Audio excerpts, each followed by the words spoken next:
Uganda yattu. Uganda wa. Kwala chiwanko oyo amanye ennimi ezo. Uganda wa. Naye kabuuze Uganda eraga wa. Uganda erudda wa eraga wa.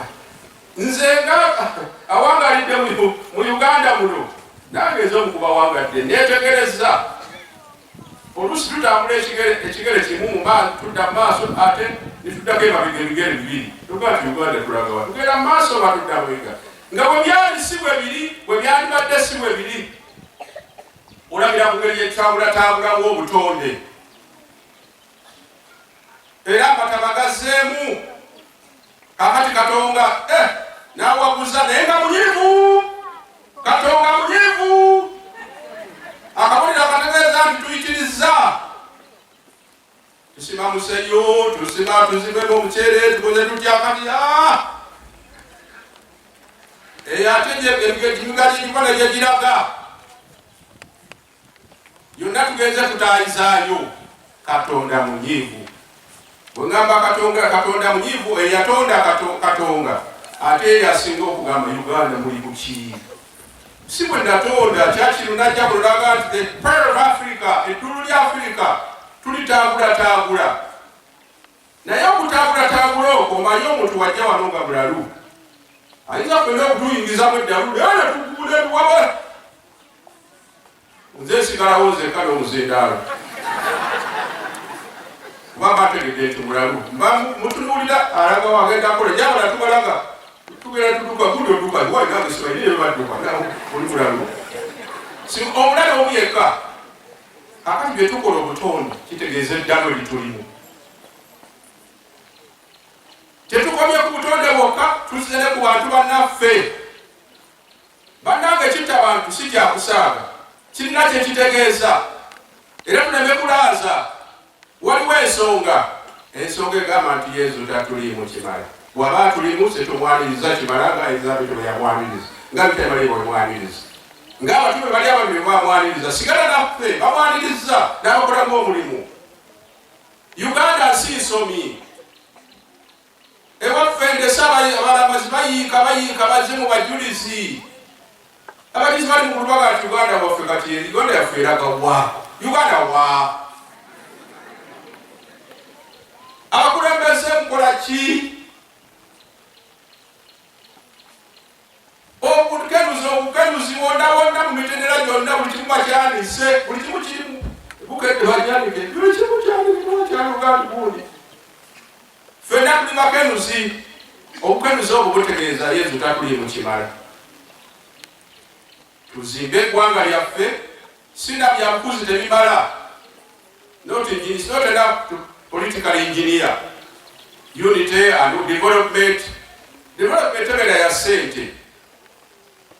Ate ng'abamu bazikola bulungi billions ebizibu bappansibe abalala beeyaguza lujjo. Abamu banyiivu n'obunyiivu. Kubanga waliwo bannayuganda okusinga abalala. Ekyo kibi nnyo. Olukonko olu wakati w'abavu n'abagagga ate nga lweyongera binyiiza abamu. Kakati mpulidde lipoota yafulumye butongole. Si ku WhatsApp oba YouTube. Mutimbagano oba mikutu egy'empuliziganya social media.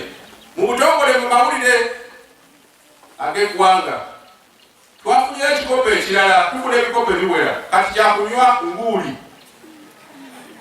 Kunywa mwenge mu Afrika mwonna ffe tukulembera mu kunywa omwenge. Ekyo kyenjamiza kuba kitegeeza waliwo ekikyamu. Okunywa omwenge omungi bwe gutyo n'ebiragalalagala kitegeeza nti omuntu ayoya. Alina kyayoya. Empty. We are empty inside. Yesu tatuliimu. Bw'aba tulimu tetunaba kumwaniriza kimala. Oyo beera naffe. Awo n'abantu okuddamu okukataakira omwenge babanga abanoonya ekikubagizo. Abantu bali stress nabo bafuuka mulwadde. Era waliwo amalawuli amalala agafuluma nti weegendereze buli muntu gw'osanga mulalu wali mu Uganda. eddalu eyo liri mu mitendera. It's a question of degrees.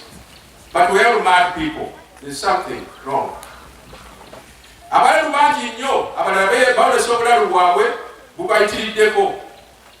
Abalala tebundaba kubayitirirako, tebundaba kweyoleka kimala. Naye betukola bannaffe, ne tutambula eggwanga, ne bantu bannaffe, kitegeeza nti tuli balamu.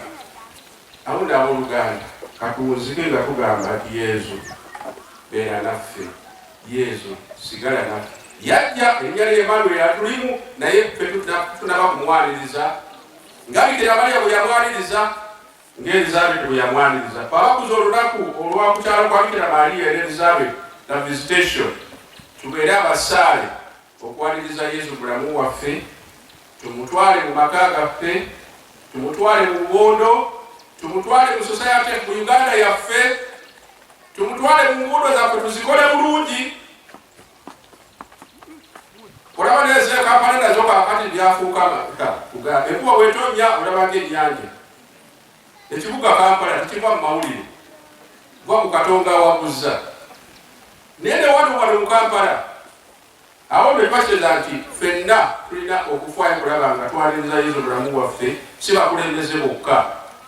Kyolina okukola ekituufu kikole nga tosonze lunwe mu mulala. Ssaabasumba mu bbaluwa ye mu bubaka bwe atukubiriza okutambulira ku mulamwa ogw'essaza, situka twala olunnyo lwo otambule.